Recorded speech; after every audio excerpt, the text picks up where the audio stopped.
Hey there, Coach Devin here. I am here with my fiance. Her name is also Devin.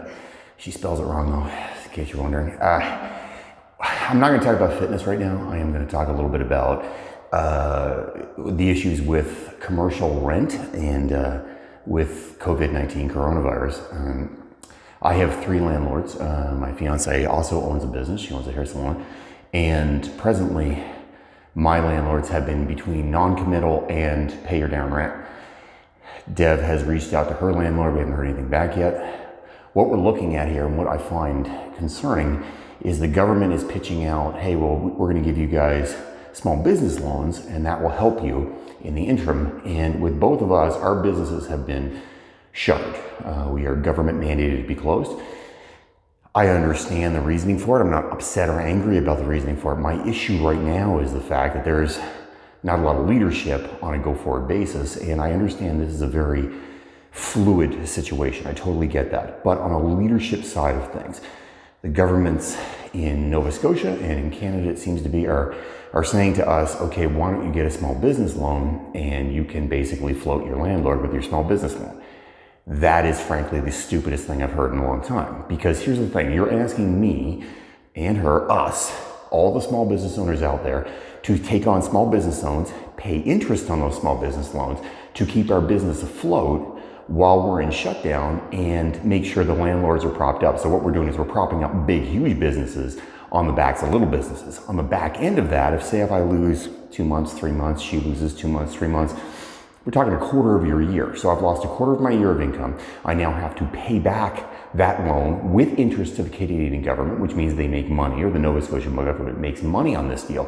So what we're looking at is Nova Scotia making money on the back of coronavirus, and my landlords, who are multi-million-dollar businesses, making money on the back of the coronavirus on my back, which means when you saddle small business with more bills, guess what happens? Well, that small business goes under. When that small business goes under, all those people are out of work. I have 22 staff that work for me. My fiance has 6, I believe, 7. So we're talking almost 30 people go out of work if our business is closed. Now, look, I'm not asking for a handout. I'm not asking for government bailouts, but both of us have businesses that work. My business model is not broken. Her business model is not broken. We are unable to work, and you have landlords who are saying, okay, well, we should be paid, and I understand where they're coming from. If you're a landlord, you're in a frightening time too. We are all in a frightening time, but the only way this gets fixed is if everybody takes a step back and we realize we have to say to the banks, mortgage lenders, lending companies in general, you cannot be predatory in this situation. You have to freeze from the top down, and this is leadership for all the people out there, Justin Trudeau, Stephen McNeil, on down. This is called leadership, guys. This is where the rubber hits the road and you have to step up and make a decision on, do you want to shutter most of your small business, which, side note, most of the country works for small business, or do you want to take your leadership role? Making money off our backs and hoping that maybe we can make it so you can prop up multi-million-dollar landlords, not reasonable at all. Or even not a multi-million-dollar landlord, a small landlord.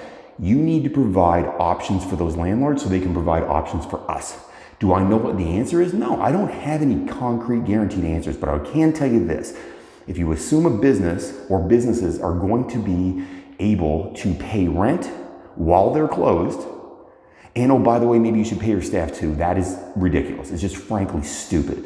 And I understand we're scared. I understand we're worried. Everybody's a little freaked out right now, but there needs to be some leadership, and that leadership starts at the top. Big banks have already said we're going to bail out some people. Basically, we're going to freeze your mortgage payments. Well, that needs to go through commercial too. I understand. Okay, great. You freeze somebody's mortgage. That's great. And you slide the mortgage payment. Okay, fine. I said to my landlords, I am totally fine with sliding my lease. I'm willing to work with you. We're both willing to work with you. What we can't do is say, okay, I'm going to take out a loan so I can pay my landlord so that landlord can continue on and make money. And now I have to pay back that money with less overall money. And by the way, stay open. That's ridiculous. It doesn't work. It's not a sustainable business model. Look, I've been in business for almost 10 years. Dev has been in business for how long now? 3 years? 5. This is a long time. These are sustainable businesses. Sustainable businesses that aren't looking for bailouts. We're not looking for free money. What we're looking for is that leadership, banks, and politicians step forward, make a decision to help the top and work it this way down. It always has to start at the top, unfortunately. That means banks, that means politicians. You wanted to be a politician. You wanted to step into that role. You wanted to get your face on TV. Well, step up. Now is the time. I don't complain when my staff come to me with problems. You know why? Because I chose to be in a leadership role and I chose to open a business. Deb doesn't complain when her staff come to her with problems because that's our job. As a politician, that's your job now. You need to step up and save and help the whole situation. That means helping landlords so the landlords can then help the small businesses. The landlords can then help their tenants who live with them. Just passing a notice saying you can't be evicted is all fine and good, but on the back end of that, I have no income coming in. So I have no income coming in 2 months later. I can't be evicted, but they're gonna come after me for all the back rent. I understand where the landlord's coming from. They're frightened too. But is it reasonable for me to have to pay those bills because big banks and politicians won't step up? It's time to step up, guys. Leadership sucks sometimes. It's a tough situation. I don't always love it. But now it's your job and you need to step up and do something about it.